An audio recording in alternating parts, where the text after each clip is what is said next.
Hi, my name is Joep Piscaer. I'm an independent tech analyst here at TLA Tech. I'm joined today by Ajay Singh. He's Chief Product Officer at Pure Storage. So before we dive into kind of the nitty gritty of what Pure's announced today, can you give us a brief, 30-second, maybe 60-second overview of what you've actually announced?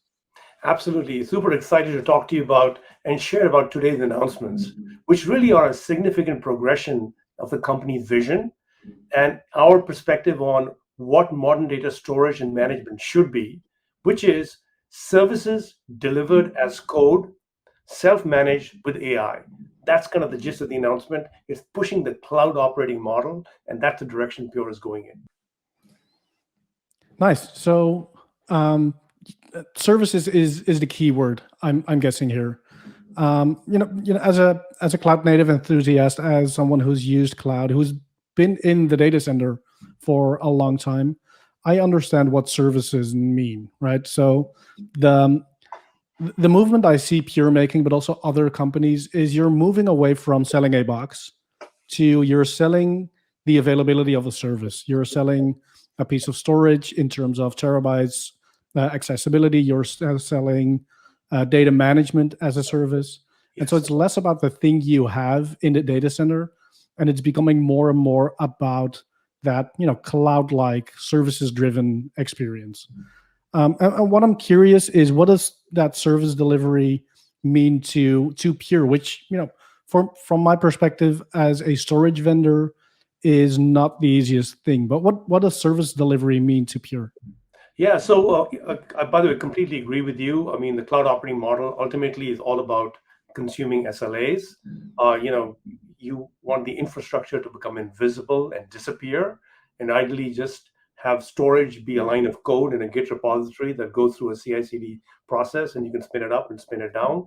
And so, what a lot of it is around automation, and how do you add the automation to give that storage as code experience, and ultimately the SLAs. So yes, and we've been doing that traditionally with storage through our Pure as a Service offering, where we sell availability and performance SLAs with different tiers, and you hold us, customers hold us accountable to those SLAs, and we will add or take off storage, to make sure we can hit those SLAs.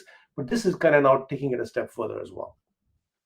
Yeah, so the difference I think is, storage used to be something you sold to the storage team. They were the users, the consumers of that storage array. Yes. And so talking to them about speeds and feeds, a new architecture, flash storage versus disk-based storage, all that made sense. But now in this cloud-like environment, in the cloud era, we're not talking about, disk drives anymore, right? We're not talking about the storage admin anymore.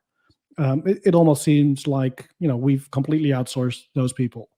Um, and so now we're not selling an array to the storage team anymore, but we're selling a storage service to the developer, which is, it's a different approach to delivering that storage. No, absolutely. Completely agree with you. In fact, our view is that the notion of speed has changed. Whereas early on it was speeds and feeds and all of that, and now it is, around agility and getting business agility. That's the speed that matters. Um, and so in some sense, you're now selling a storage cloud or a data cloud that enables you to mine your data to get the insights so that you can drive an edge in the digital transformation for your company. So that's the direction that we see the industry headed, and that's the direction a lot of what today's announcements are around, which is Pure Fusion and Portworx Data Services, is in that area. Yeah, so let's dive into Pure Fusion, because I think that that's an interesting model, but it certainly, it needs some explanation to kind of grasp the full extent of it. Because, back when I built IaaS platforms, for example, I chose a storage vendor. I went to a leasing company. I said I want to have, X amount of storage. Get me a leasing contract. Pure Fusion is not that, right? We've passed that, Yep. that level of maturity as an industry a while ago. So what is Fusion? How is it different? Yeah, so what Fusion essentially does is today we sell individual arrays, And we have an API surface that you can consume the array through an API. But what Pure Fusion does is it takes literally hundreds of arrays. So it gives you that cloud operating model of infinite scale out, self-service through an API surface, intelligent workload management across these arrays across many clusters. And you can even scale it using Cloud Block Store to the public cloud. Uh, Enhanced reliability because you have many more arrays that you can kind of be able to use them from a reliability standpoint. And then finally, a consumption surface where you can consume it through an API surface, where storage essentially becomes invisible and a line of code that sits in a Git repository. So that's what it does. It's a SaaS cloud portal through which all our arrays connect, and you consume it through this portal and API surface. So that almost sounds like a cloud. Yes, that is And what we're doing. We're making it into a hybrid multi-cloud storage cloud. and so But this is my proof of, technology, go sorry, ahead. go ahead. No, I was going to say this is for, however, our storage assets, Purity, both on premise and with Cloud Block Store on the public cloud. So all our storage assets behind this automation cloud, if you may, which provides a storage cloud to line the businesses and developers. So essentially, we're enabling the technology teams within companies to be able to become service providers to their constituents. Yeah, and I like the notion of being an internal service provider. Yes, Many companies have a platform team these days that kind of mold cloud services into something that's actually usable by developers. And I think this approach is very similar. You mold the storage offering that you have into a service easily consumed by developers, by application teams, yes, in a way that makes it invisible. And my engineering heart kind of bleeds a little hearing that we're abstracting away storage to a point where it's invisible. At the same time, I know developers, I know they don't have the time to deal with storage yes, on such a low level. yes, B, they don't want to spend that time because they are interested in doing something else. They are driven to do something else, which is deliver new features, create new applications, drive the business forward. And yes, that's a whole different driver. And I think it's often underestimated how much of an impact this switch can have on an organization.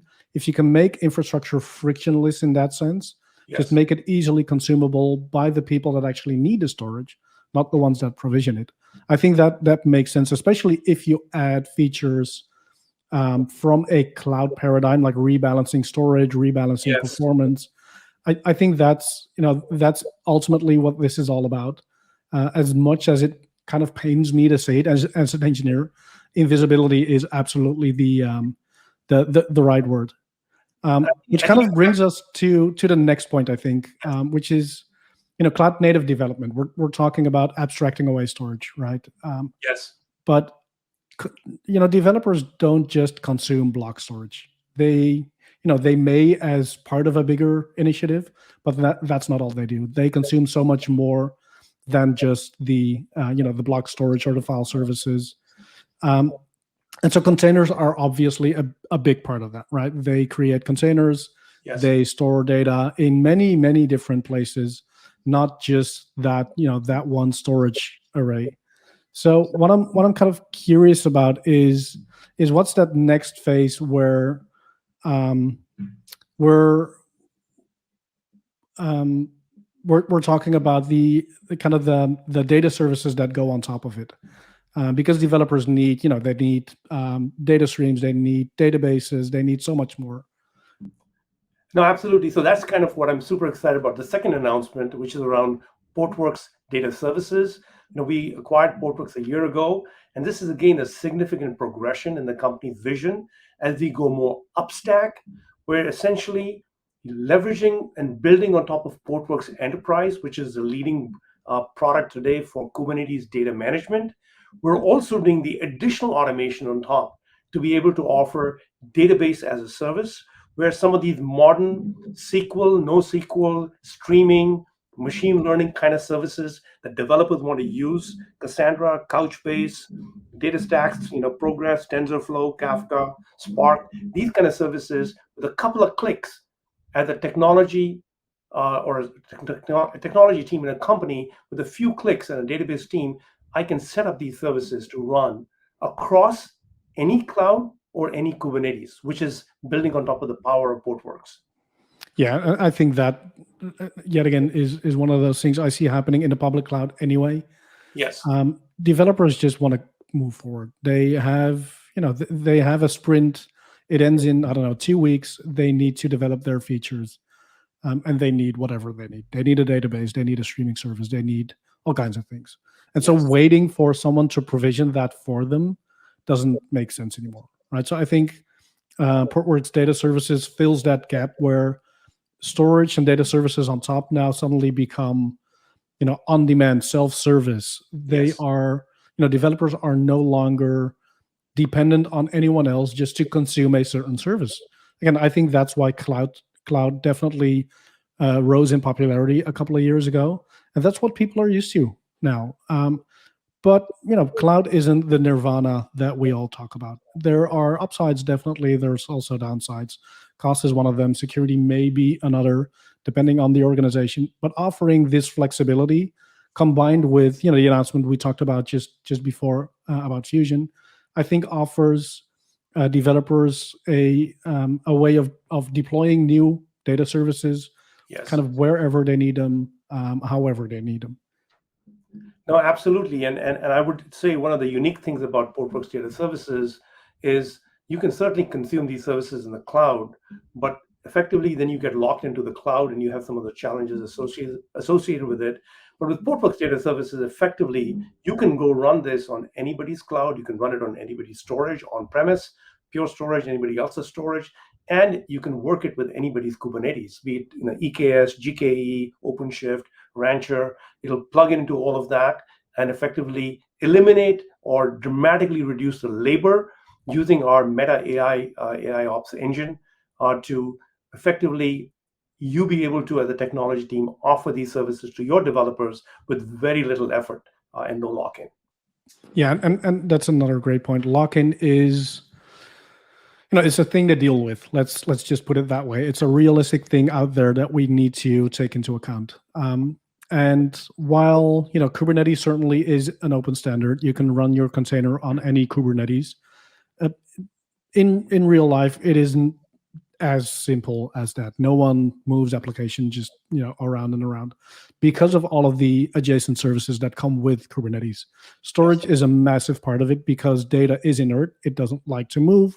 It wants to stay where it is. And once it's in a service, there's no way you're going to get out easily. You have to do the work. And so offering something that works across the industry from a data storage perspective, again, I think that's where organizations have a need, because we're talking about breaking down silos, right? We're talking about giving developers access to everything they need, and then what do cloud vendors do? They once again create silos to put all of your stuff in, and it makes it harder to get out. And so lock-in is a thing around the corner for a lot of companies that they have to deal with right now or maybe in the future. But offering something that actually makes container storage, Kubernetes, more portable across public cloud, I think that makes sense. And it does, that agile storage experience does something else too, because, again, we're talking about developers consuming this, right? Yes. Having something they understand, having something that is kind of unified in experience across wherever cloud they're deploying, it makes it easier for them to actually deploy. No longer do they have to think about, okay, did we use S3 for AWS or blob storage for Azure? What do we do where again? And so that simplification aspect of multi-cloud is something that is forgotten easily just because, thinking about operational aspects isn't sexy. But it is very, very important, especially if you're dealing with, applications that span clouds. No, absolutely. So that's kind of in some sense, the summary. We're really pushing the agenda for the cloud operating model, and we're also going upstack. from storage to, of course, management of storage, and then also to data services that essentially enable our developers to rapidly, mine their data so that they can gain an edge in the digital transformation.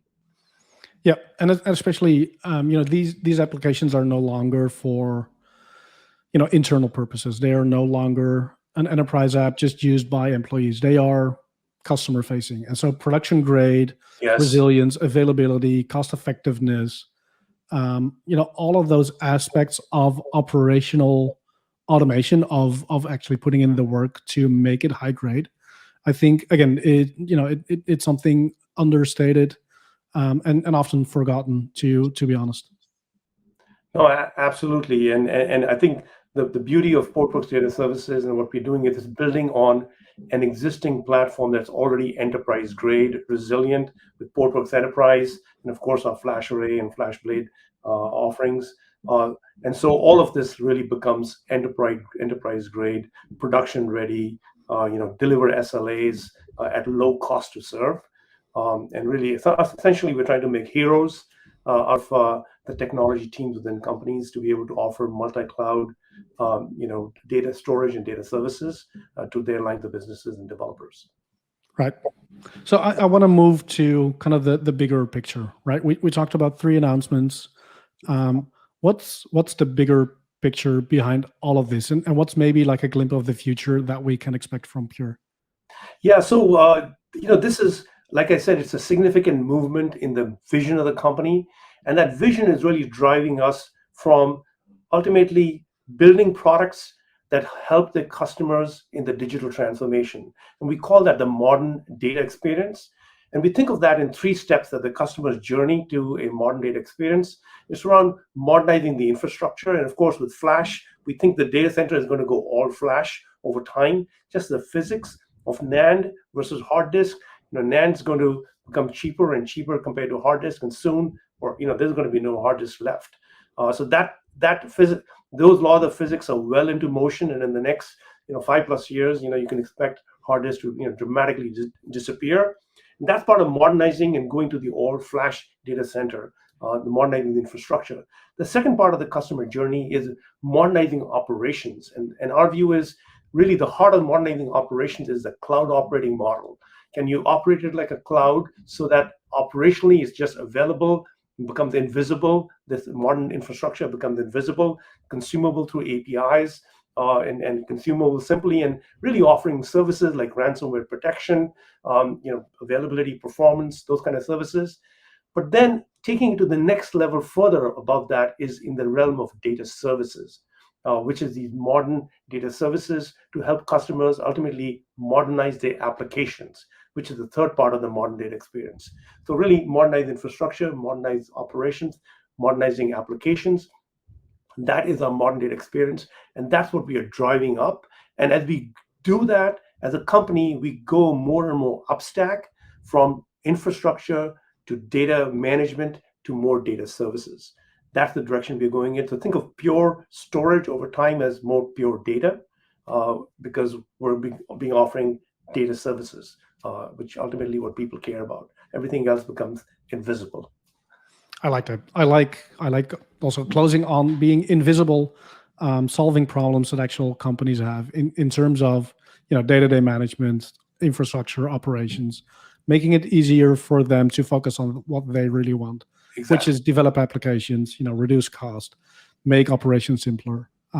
Thank you so much for taking the time to be here today, and I look forward to seeing Pure in the future.